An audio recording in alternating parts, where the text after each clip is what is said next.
So the first thing I like to tell people about me is that I am not normal, and it's been really the theme and the story of kind of the way that I've evolved and grown this business. Went to a school called Georgia Southern University, way out in the middle of nowhere, Georgia. And I went to school there, and I kept hearing about this thing called LinkedIn, and I just didn't know why I needed to be there.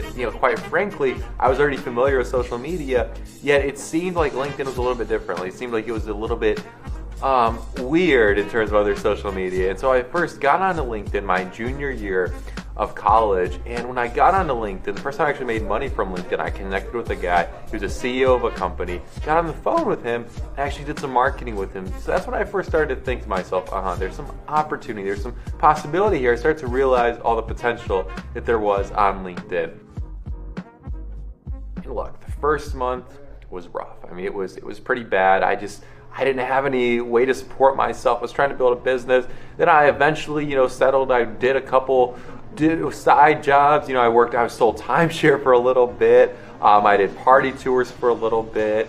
And I ended up selling software for this company. It was an international company, international software company. It was my job to sit there on the phone 6 to 8 hours a day and cold call business owners across the country and try to sell them some software they had no idea about. And so I was out there selling the software, and it was really driving me crazy. It was wearing me out, and I just felt completely incongruent to the potential that I had and where I wanted to get to. I started going out and networking with local business owners, and I realized they had no clue how to use LinkedIn. And so I heard this a lot, and this may sound familiar even to you, is, hey, I've had a LinkedIn profile for years. It kind of sits there like a resume, but it doesn't get me any new business. How is that possible?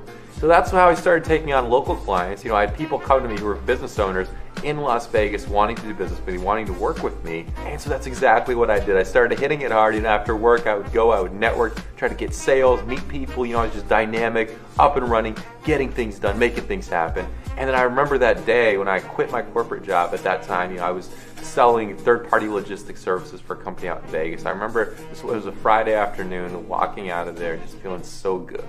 A lot of the stuff, what I've discovered is that a lot of this does have to do with personal development, right? That stuff doesn't go away. So you hear a lot of people talking about how motivation and mindset are just unnecessary for them. That's bogus, right? The people who need it the most are the ones who would say that. So it's been a journey to transforming, shifting that identity, and it's one that I'm very much still on, but I've been so fortunate to be in this process. I think we all have those defining moments. We all have those moments, of course, that shape us. But for me, this is going to sound a little bit country, and what I've started to realize recently, and really my next push, is towards having it all.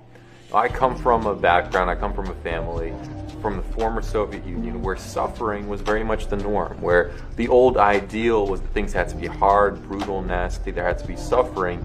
It doesn't have to be hard, it doesn't have to be bad, it doesn't have to be brutal and nasty. There's so much joy, so much pleasure, opportunity, abundance that's out there, and you can have it all. Long-term vision, it's so easy, especially on the day-to-day, to just get caught up in what's taking place that day, to get caught up in the daily things you have to do and lose sight of that vision, right? And a lot of business owners, a lot of us, we fall into just making those incremental improvements where we make a little improvement, we're happy with the results, but what if we were to think of the longer vision, making those big improvements and taking those leaps? That's really what I'm striving for. That's really the vision, and that's really the way the game needs to be played. So looking against the mirror is evaluating that, constantly looking for ways to make a leap instead of that incremental improvement, and growing and truly transforming into that next phase, that next step.